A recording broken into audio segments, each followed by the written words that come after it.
Hello dear students.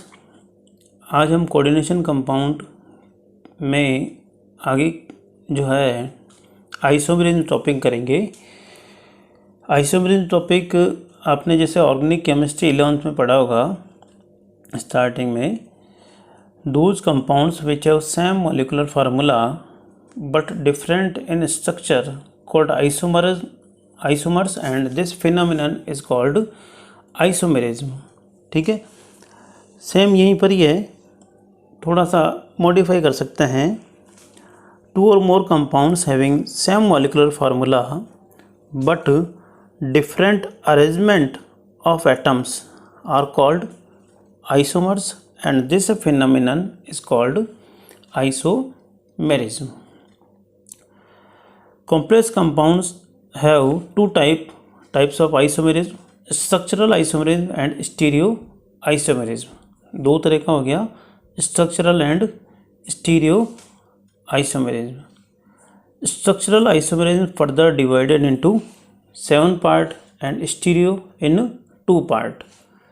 H for hydrate और solvate isomerism, I for ionization isomerism, linkage isomerism, ligand isomerism, polymerization isomerism, coordination isomerism और coordination position isomerism.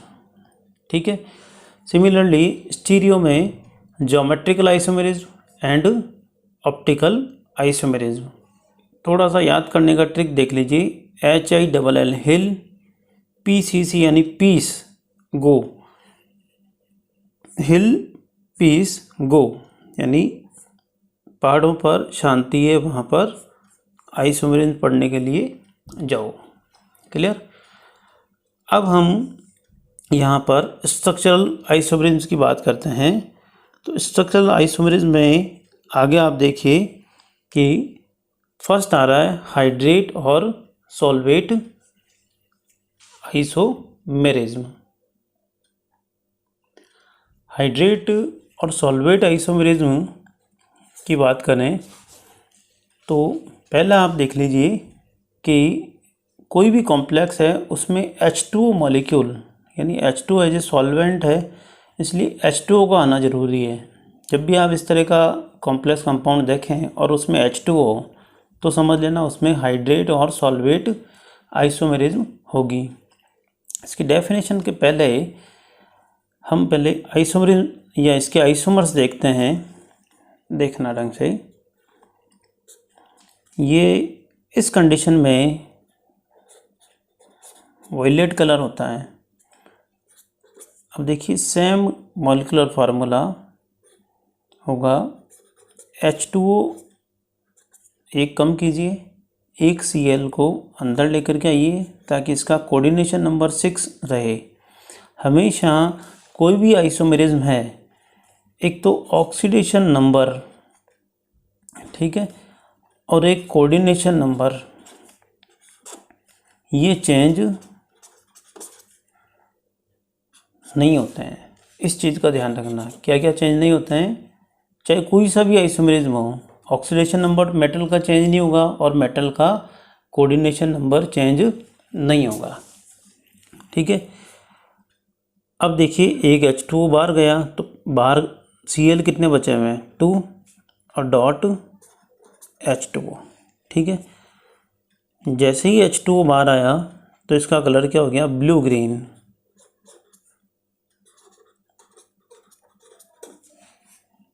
ठीक है, और देखिए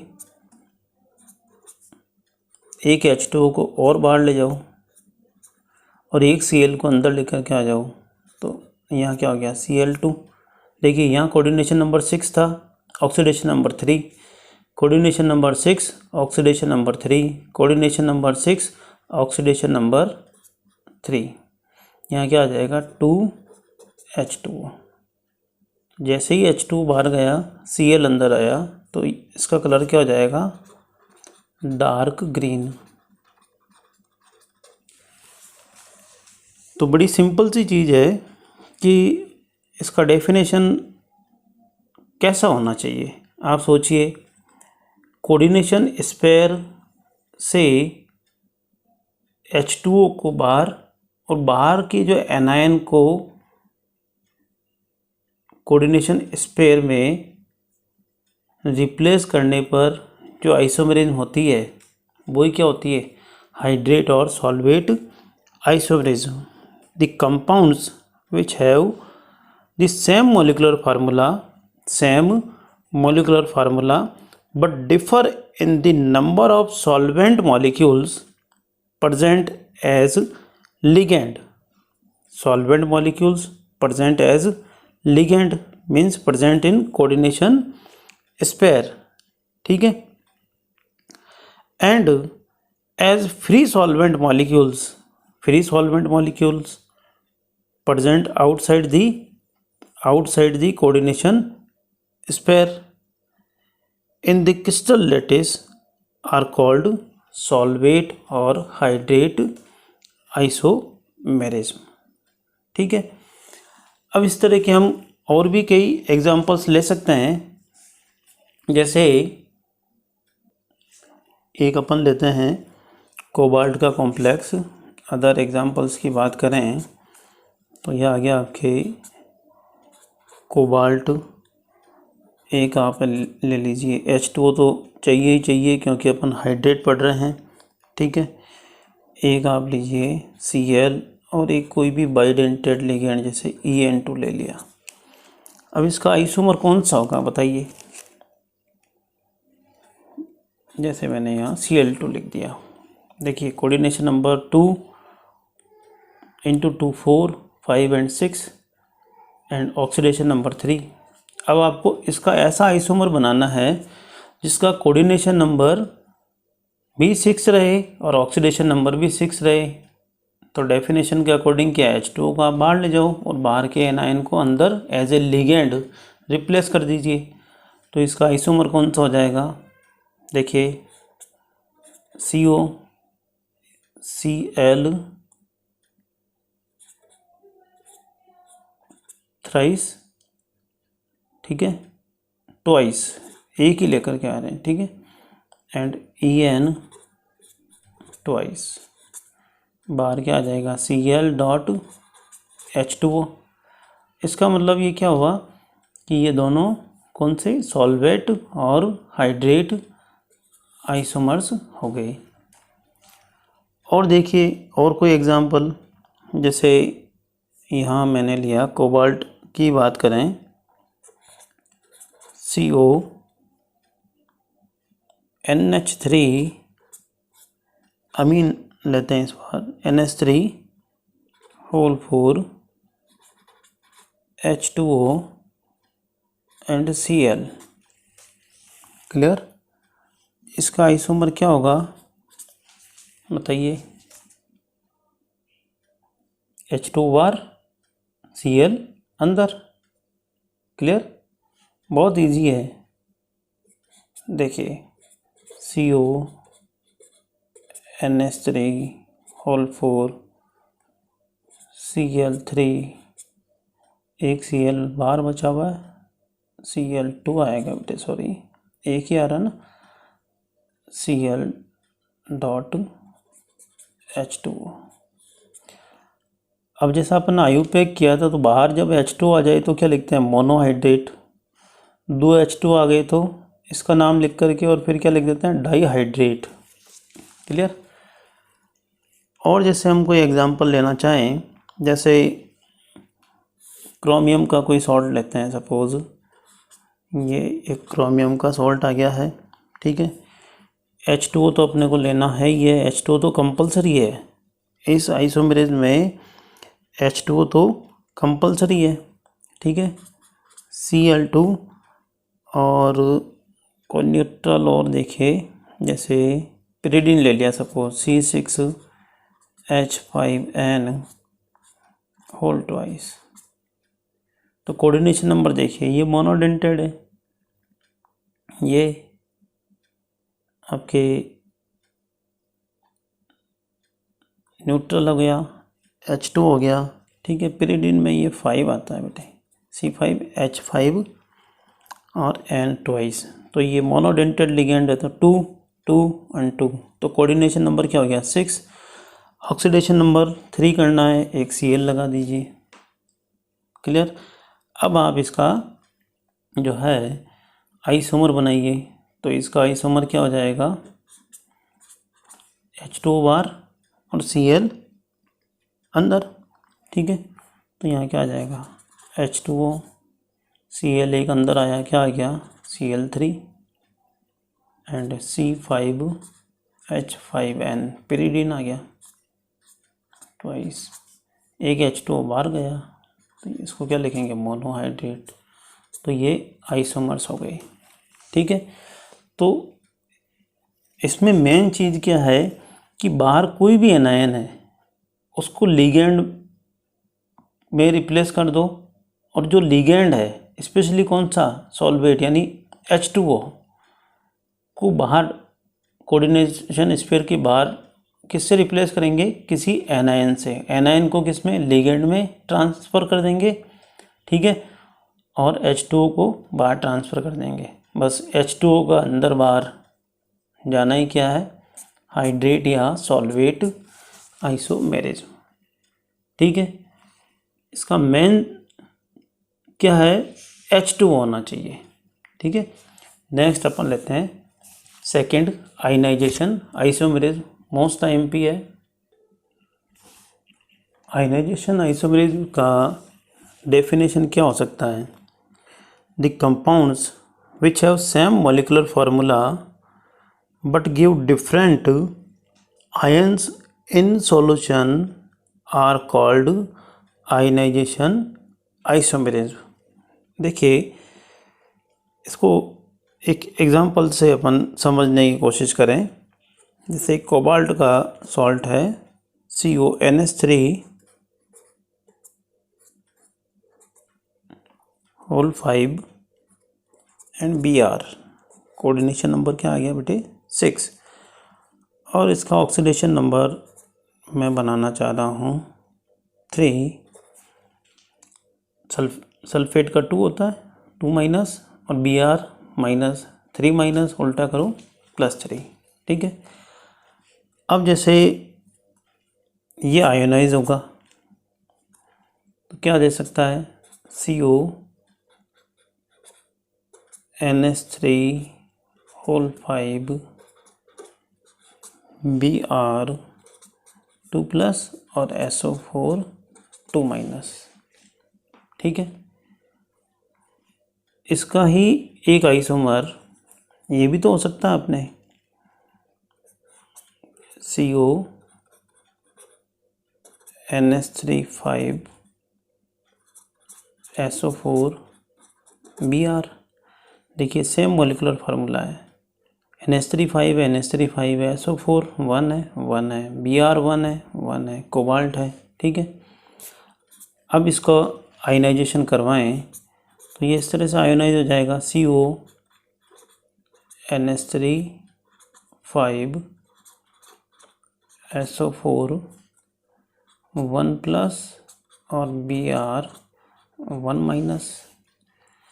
अभी पहले मैंने तुमको बताया था कि एक तो कोऑर्डिनेशन नंबर और एक ऑक्सीडेशन नंबर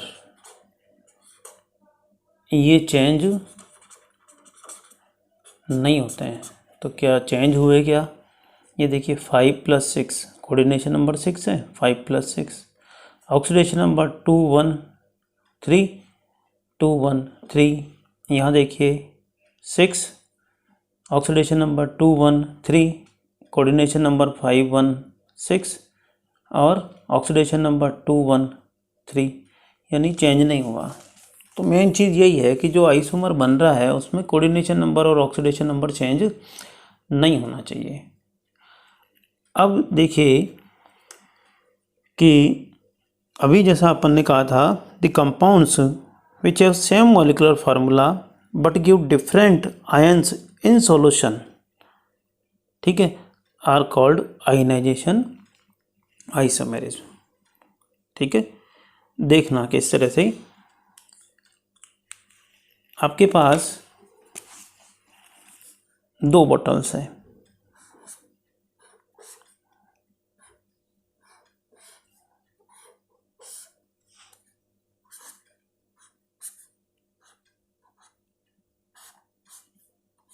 ये 2 बॉटल्स आ गई। सपोज इनके ऊपर लेवल लगा हुआ है ए एंड बी। क्लियर?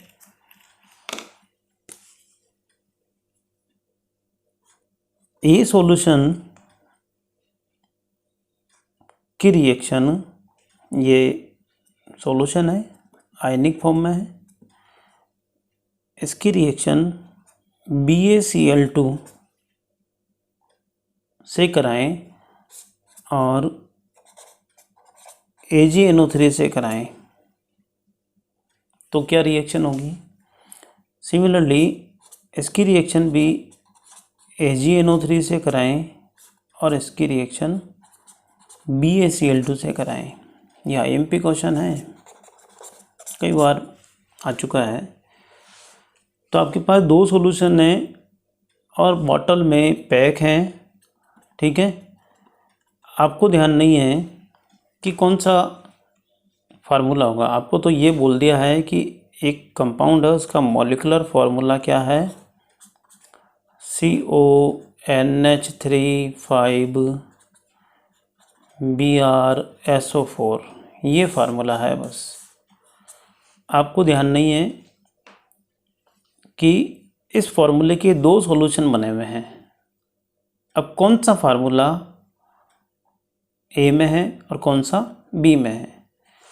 जब आपने यहाँ AgNO3 से रिएक्शन करवाई तो इसने कोई रिएक्शन नहीं करी, और BaCl2 से रिएक्शन कराई तो यहाँ पर क्या आ रहा है, वाइट प्रेसिपिटेट। और इस वाइट प्रेसिपिटेट का टेस्ट किया तो मालूम चला कि ये किसका प्रेसिपिटेट था, बेरियम सल्फेट का।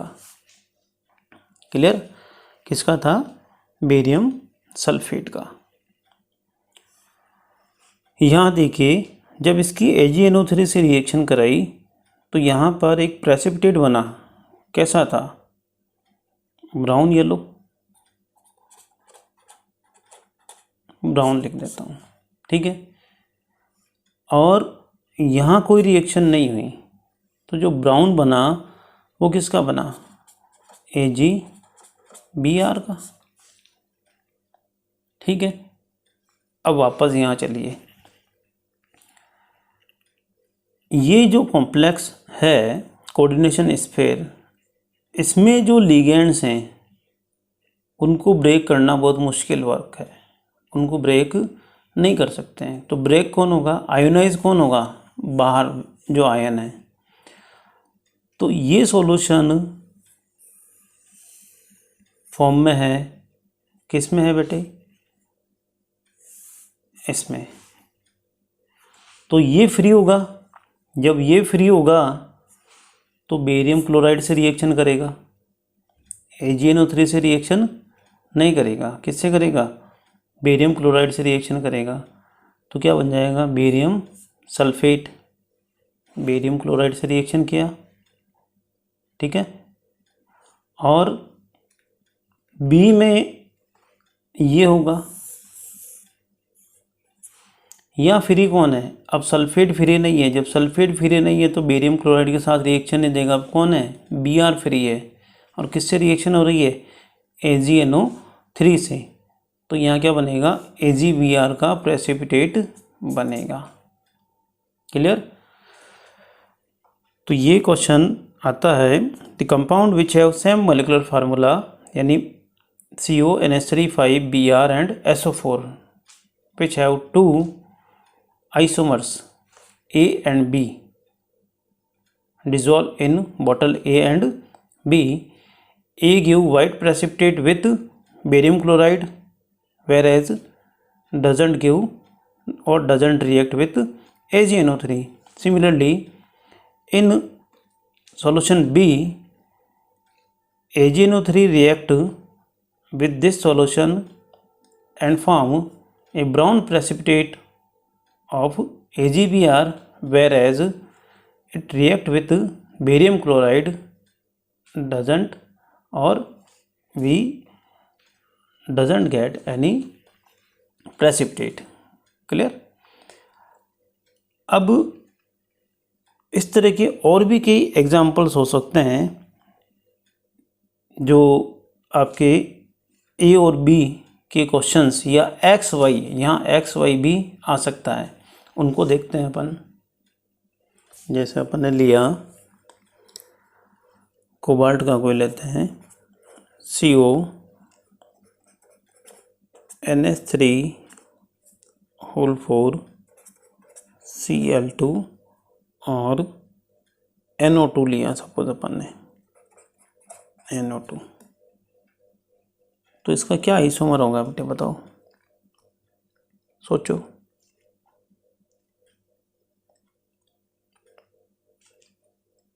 भाई ये भी आयन है, ये भी आयन है, तो इसका आइसोमर क्या होगा, CO NH3 whole 4 Cl and NO2, एक Cl बाहर चला जाएगा, तो ये कौन से हो गए, आयनाइजेशन आइसोमर्स। क्लियर। सिमिलरली एक एग्जांपल हम और लें, जैसे CO NH3 होल 5 NO3, बाहर कौन सा आयन लेंगे आप, सपोज मैंने ले लिया सल्फेट। बताइए, बहुत इजी है, कुछ भी नहीं करना है, एक आयन को बाहर लिख दीजिए, एक को अंदर, कोबाल्ट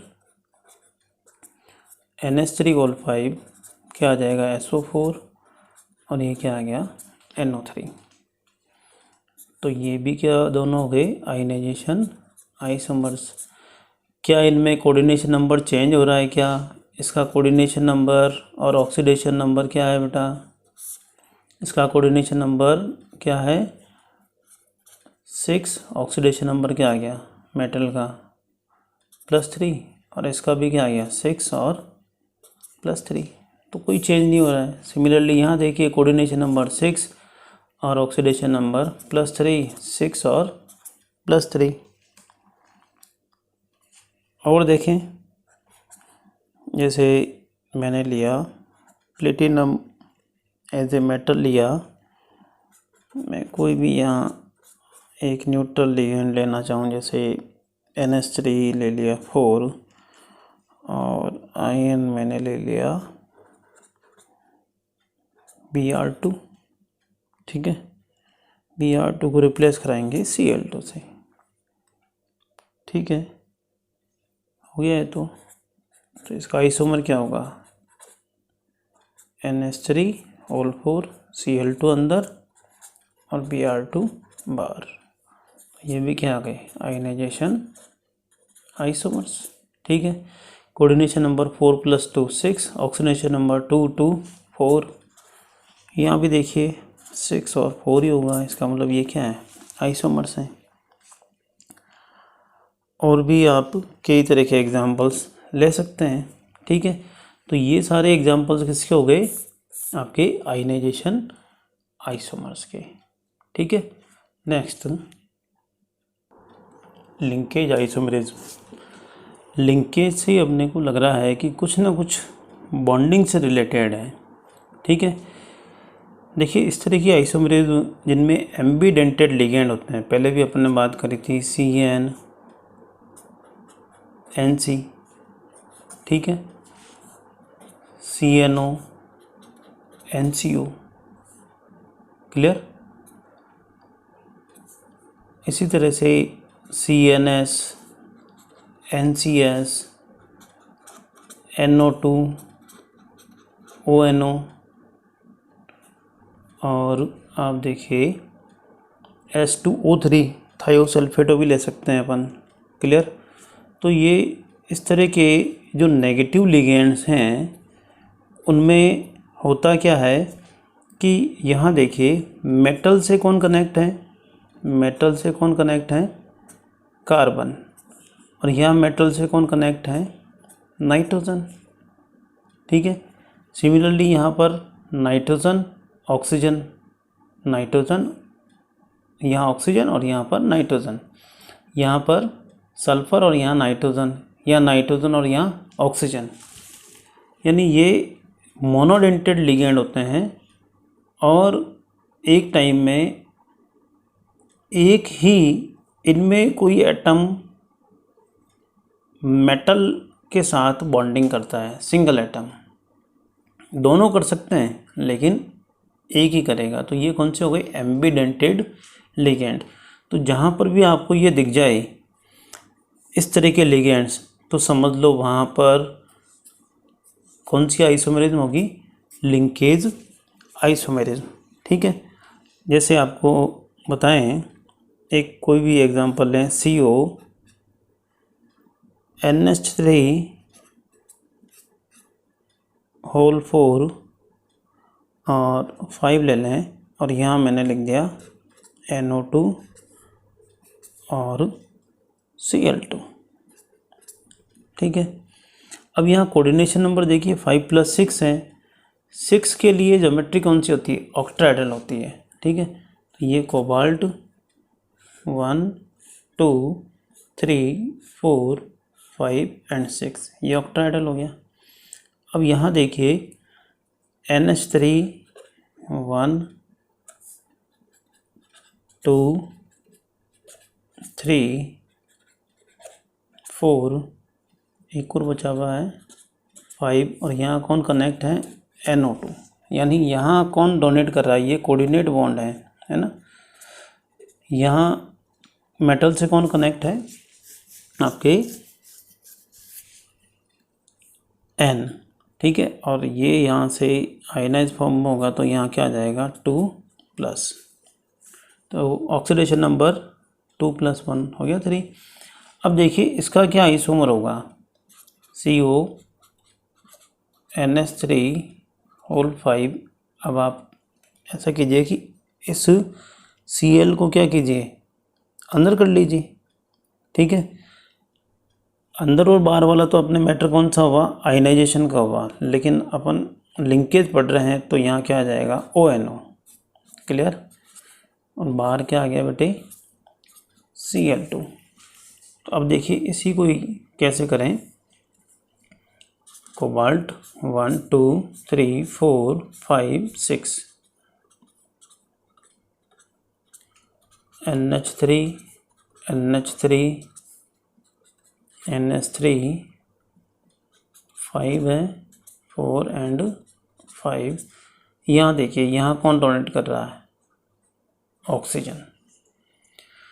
तो इसका आयुपैक क्या आ जाएगा? पेंटामीन नाइट्राइटो N कोबाल्ट 3 क्लोराइड। ठीक है, और यहाँ आएगा पेंटामीन नाइट्राइटो O कोबाल्ट 3 क्लोराइड। यहाँ पर भी 3 क्लोराइड था, यहाँ भी 3 क्लोराइड है। यहाँ नाइट्राइटो N था, यह नाइट्राइटो O है। नाइट्राइटो N क्यों था? क्योंकि यहाँ N डोनेट कर रहा है ना, लॉन पेयर, और यहाँ डोनेट कौन कर रहा है? ऑक्सीजन। इन सब पर क्या होते हैं? लॉन पेयर होते हैं। ठीक है, तो इस तरह का कहीं पर भी कॉम्प्लेक्स हो, इसको कैसे आइडेंटिफाई करते हैं? बस आप ये देख लीजिए यही तो लिगेंड्स याद करने हैं, एम्बीडेंटेड लिगेंड।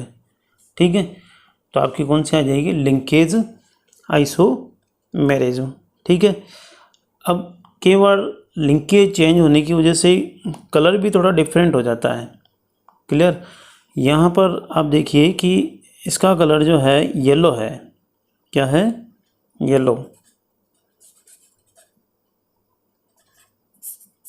केवल डोनर एटम चेंज होने की वजह से, यानी जैसे ही O ने डोनेट किया इसका कलर क्या हो जाएगा? रेड।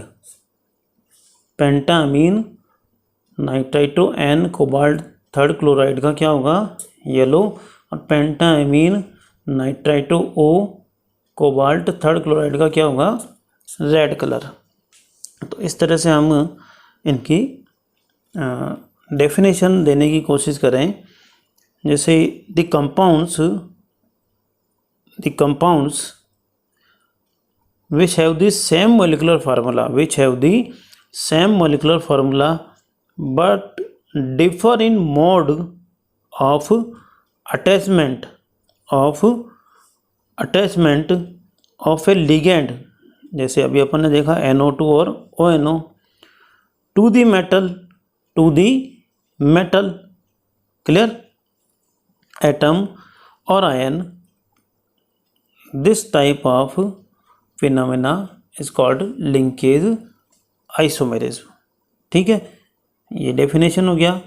आपकी डेफिनेशन मेरे ख्याल से कभी नहीं आती है, आपके तो सिंपल आता है, this complex which isomerism issues. तो आपको क्या बताना है, this complex have two type of isomers because it have ambidentate ligand. Clear. Next isomerism next lecture में लेंगे।